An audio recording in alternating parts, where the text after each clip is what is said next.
यानी कि जैसे वर्ड होते हैं उसमें जो पहले के जो पर्शियन थे और आज के जो पर्शियन है उनकी लैंग्वेज में भी काफ़ी डिफरेंसेस है, उनकी मीनिंग में भी काफ़ी डिफरेंसेस है, वो कैब में बहुत सारे डिफरेंसेस हैं।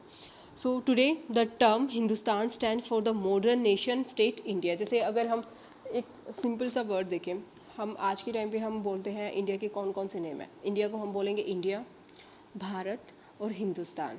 अब जैसे जो हिंदुस्तान वर्ड है ये भी आज के टाइम पे बहुत जो है आज के टाइम पे और जो पहले के टाइम था उसमें मीनिंग बहुत ज़्यादा चेंजेस हैं। जैसे कि as we know that word India is is the base of the on the word Indos, which was given by Greeks and Yunanis. So जो इंडस रिवर थी उसी को ग्रीक और यूनानीज जो है इंडस वगैरह बोलते थे। सो उसी से जो उसके ईस्ट में जो लैंड थी उसको वो इंडिया बोलने लग गए थे। ठीक है। सो अब जो हिंदुस्तान वर्ड है जो उसी में उसका जो मीनिंग है वो टाइम टू टाइम चेंज हुआ है। जैसे कि 13th सेंचुरी में क्या है, मिनाज सिराज ने क्या था, use the term form areas of Punjab Haryana and the lands. जो सिराज जो थे जो कि 13th सेंचुरी में रहते थे, उन्होंने जो अपनी बुक वगैरह लिखी थी तो उन्होंने हिंदुस्तान वर्ड का मीनिंग ये बताया कि जो पंजाब हरियाणा और उसके आसपास का जो एरिया है उसको हम हिंदुस्तान बोलेंगे। ठीक है। बट जो बाबर है, बाबर ने जो इसके बाद में कुछ जब उसका जो सिराज जिसके रूलर के अंडर में रहता था, उसके कोर्टयार्ड में रहता था, जब उसका जो है रूलिंग वो और दूसरे भी एरियाज़ में और ज़्यादा मतलब स्प्रेड हो गया, और ज़्यादा एरियाज़ को उन्होंने कैप्चर कर लिया, तो उन एरियाज़ को भी उसने हिंदुस्तान के अंडर ही काउंट किया। सो वो एरिया वास्ट हो गया था। अब सिर्फ हिंदुस्तान के अंदर वो पंजाब हरियाणा और उसके आसपास के लैंड को नहीं बल्कि बहुत बड़े एरिया को वो काउंट करने लगा था एज अ हिंदुस्तान। उस प्लेस के लिए उसने हिंदुस्तान वर्ड यूज़ किया था। But in the time of Babur, जो बाबर ने हिंदुस्तान किसके लिए यूज़ किया था, उसने जो इंडिया की जो ज्योग्राफी है कि किस तरीके की यहाँ की क्लाइमेट है, क्या इसकी फ्लोरा एंड फौना है, क्या कल्चर है और इस सब कॉन्टिनेंट का, उसके लिए उसने बाबर ने जो एक मुग़ल एम्परर था, जो जो ग्रैंडफादर था अकबर का, उसने जो है इसकी ज्योग्राफी के लिए हिंदुस्तान सब का वर्ड का यूज़ किया है। सो वी कैन से कि जो एक वर्ड है उसके मीनिंग भी टाइम टू टाइम चेंज होते रहते हैं और आज तक होते रहे हैं। Now new and old terminologies जो है, अब उसमें क्या है, Hindustan has to be very careful about the term they use. जो हिस्टोरियंस रहे हैं वो कोई भी वर्ड अगर देखते हैं यूज़ करते हैं, फॉर एग्जांपल किसी भी वर्ड का use time to time change होता रहा है, और जो हिस्टोरियंस हैं वो होते हैं कि जो आज तक जितना भी कुछ हुआ है उसको बहुत ही सेंसिटिव वे में देखते, सोचते, समझते हैं, क्योंकि उसी के बेसिस पे वो कुछ आगे की बुक्स या थ्योरीज को समझ सकते हैं। ठीक है। सो उन्होंने क्या किया, उन हर वर्ड को बहुत ही क्रिटिकल वे में उसके दोनों के दोनों एस्पेक्ट्स को देखते हैं और फिर उसको यूज़ करते हैं। Because they mean different things in the past. क्यों देखते हैं, क्योंकि एक ही वर्ड का आज के टाइम पे जो मीनिंग है वो अलग हो सकता है और पहले जो मीनिंग है वो अलग, दोनों अलग हो सकते हैं। For example a simple term like foreigner, जैसे कि हम एक सिंपल सी टर्म ले सकते हैं फॉरनर। जो फॉरनर है पहले के टाइम में फॉरनर उसके लिए यूज़ किया जाता था जो जैसे हम लोग एक छोटे से एरिया में रहते हैं, ठीक है, और यहाँ पे कोई रूल करता है, उस रूल के अलावा कोई दूसरे रूलिंग एरिया से, जगह से, प्लेस से अगर कोई हमारे यहाँ आता है तो हम उसको क्या बोल देते थे, फॉरनर। या फिर जो दूसरी जगह से बहुत काफ़ी दूर से आ रहा है जिसको हम जानते नहीं हैं या जिसकी लैंग्वेज थोड़ी सी चेंज है तो उसको भी हम फॉरनर बोल देते थे। लेकिन आज के टाइम पे फॉरनर हमारे लिए सिर्फ वही आदमी है जो किसी दूसरी कंट्री से आता है। फॉर एग्ज़ाम्पल अगर हम इंडिया में रहते हैं, इंडिया में आज के टाइम पे अगर कोई आदमी केरला से यहाँ आता है, however we don't know about the culture, we don't know about their language, ठीक है, we cannot understand their language, culture and so many differences may be there, but हम उसको फॉरनर नहीं बोलेंगे because we know that the Kerala is the state और the part of the India, so वो हमारे India का ही है, ठीक है, हम उसको इंडियन ही बोलेंगे. But a person who is living in Pakistan, Afghanistan, USA, England or any other country, we will call that person a foreigner. सो ये है डिफरेंस, यानी कि फॉरनर के भी इस तरीके से वर्ड्स जो मीनिंग है वो चेंज हुए हैं. इसी तरीके से बहुत सारे वर्ड्स है हिस्ट्री में जो टाइम टू टाइम चेंज होते रहे हैं. उन सबको हमें बहुत ही अच्छे से हिस्टोरियंस जो है बहुत सेंसिटिव वे में स्टडी करते हैं. हिस्टोरियंस एंड देयर सोर्सेज, मतलब हिस्टोरियंस है जो उनको कौन से ऐसे सोर्सेज हैं. अब देखो हिस्ट्री की जितनी भी बुक्स हैं या फिर जितनी भी थ्योरीज़ हैं, जो भी हमें कॉन्सेप्ट्स मिले हैं, वो सारे के सारे हिस्टोरियंस के थ्रू ही हमें मिले हुए हैं. लेकिन ये हिस्टोरियंस को भी तो कहीं से मिले होंगे ना. They also found these all sources from somewhere. तो उनकी कौन कौन से सोर्सेज है वो यहाँ पे हम डिस्कस करेंगे. दिस ईयर रफली we are going to study the 1000 years.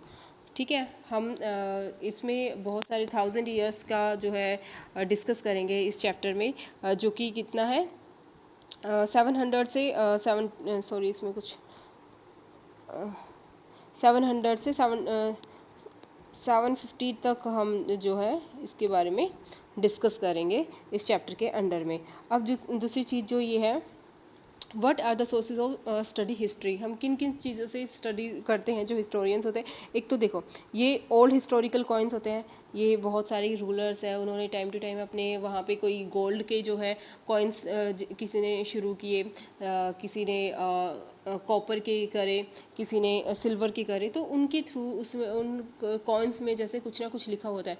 As we in our 6th class we have studied about Samudragupta, which was related to Gupta dynasty, which was in 4th century. ठीक है, सो उसमें समुद्रगुप्ता की जो coin था, उस coin पे समुद्रगुप्ता को एक वीणा प्ले करते हुए दिखाते हैं. ठीक है, सो उसी से हमें पता लगता है कि समुद्रगुप्त जो है जो वो एक इंस्ट्रूमेंट भी बजाते थे या यूज़ करते थे, वो वीणा था. ठीक है, सो हमें कॉइन्स के थ्रू भी बहुत सारे जो है उनकी जो है स्क्रिप्ट क्या थी, उनका ईयर, या फिर जो जिस भी तरीके का उसका एनिमल का उस पे पिक्चर बना रखी होगी तो वो सब क्या था. सो इसमें ये सब होता है. उसके बाद है जैसे इंस्क्रिप्शंस. इंस्क्रिप्शंस क्या होते हैं, किसी भी हार्ड सरफेस पे कुछ लिखा जाता है तो उसको इंस्क्रिप्शन बोलते हैं. ठीक है, इंस्क्रिप्ट करना मीन्स जैसे किसी स्टोन है, ठीक है, बड़े बड़े स्टोन है, उसको काट कर उस पर कुछ लिखा जाता था, या फिर जो मेटल होती है उस पर कुछ इंस्क्राइब किया जाता था. तो ये सारे के सारे इंस्क्रिप्शंस होते हैं. जैसे कि यहाँ पे ये एग्जांपल है, ये इंस्क्रिप्शन है. historians still rely on coins, inscriptions and architecture. Architecture होता है कि जैसे कि किसी भी पत्थर पे कुछ भी बना रखा है, कुछ कर्व करा हुआ है, उन सारी चीज़ों को आर्किटेक्चर बोलते हैं. Textual records increased in the period, यानी कि इस टाइम पे जैसे कि हम एंशियंट हिस्ट्री की बात नहीं कर रहे हैं. एंशियंट वो टाइम था जिसमें स्क्रिप्ट भी डेवलप नहीं हुई थी, पेपर भी का भी इन्वेंशन नहीं हुआ था, उसकी बात नहीं कर रहे हैं. जब ये सारी चीज़ें ही नहीं होगी तो उसको रिटन फॉर्म तो हमें मिला बहुत ही ज़्यादा डिफ़िकल्ट है. लेकिन उसके बाद में जो है जिस टाइम की हम बात कर रहे हैं उसमें ये सारी चीज़ें थी जैसे इंस्क्रिप्शन थे, हिस्टोरिकल कॉइन्स थे, इसके साथ साथ में जो है टेक्सचुअल रिकॉर्ड्स भी मिलने स्टार्ट हो गए थे. सबसे पहले जो पेपर का इन्वेंशन जो हुआ था वो चाइना में हुआ था, फर्स्ट सेंचुरी के आसपास में.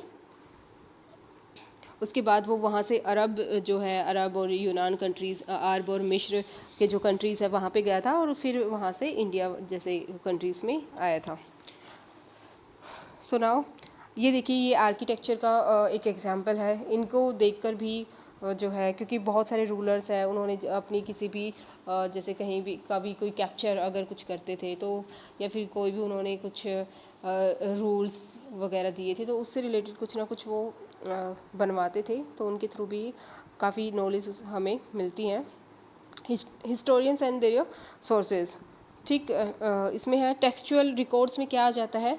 टेक्सचुअल रिकॉर्ड जैसे as I have discuss that after the invention of paper in China and that was used in India later. उसमें क्या था कि पेपर की वजह से टेक्सचुअल रिकॉर्ड्स बहुत ज़्यादा रखने लगे थे। इसमें क्या था, through this period paper become cheaper. इस टाइम पे पेपर बहुत ही ज़्यादा चीपर हो गया था और अवेलेबल हो गया था। So the people wrote holy text, यानी कि पीपल देखो उस टाइम पे लोग बहुत ज़्यादा रिलीजियस टाइप के होते थे, बहुत सारे लोग। तो उन्होंने क्या करना स्टार्ट कर दिया था, जो होली टेक्स्ट थे जो भगवान के लिए थे या फिर दूसरे जैसे उपदेश किसी को देना, ठीक है। सो वो सारे के सारे इसमें लिखे जाते थे। Chronicles of rulers were return, यानी कि कौन से रूलर ने कितने टाइम तक रूल किया, उसके क्या क्या पॉलिटिकल डिसीजंस थे, क्या क्या उसकी मेन फीचर्स करेक्टरिस्टिक्स थे।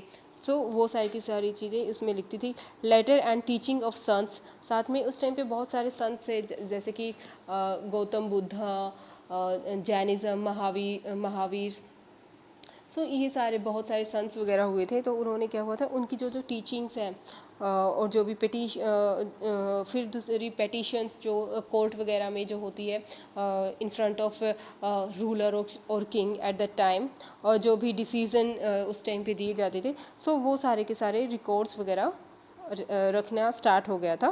सो अब सारे के सारे रिकॉर्ड्स अगर कहीं पे एक हिस्टोरियन को मिल जाएंगे तो उनको पढ़ के उनके रीडिंग के थ्रू और by studying those all records we can get the idea of that time.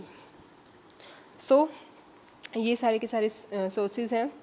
This all become the sources of historian for history for historians. So यही सारे के सारे सोर्सेज बने थे जिससे कि वो हिस्ट्री लिख पाए। But how it was circulated, but main चीज़ है कि ये किस तरीके से सर्कुलेट हुआ, because there was no printing press at that time. यानी कि पेपर का तो डिस्कवरी हो गई, ठीक है, राइटिंग भी स्टार्ट हो गई, पेपर चीपर था। सो और भी ज़्यादा वो बनने लगी, राइटिंग स्टार्ट हुई। बट प्रॉब्लम क्या थी कि उस टाइम पे प्रिंटिंग प्रेस तो नहीं थी। किसी ने कोई भी एक बुक लिख दी, अब वो उस एक बुक को कितने लोग पढ़ सकते हैं, that was the main problem ना। सो उन्होंने इसका भी कुछ एक सॉल्यूशन निकाला। Solution was manuscripts and scribes.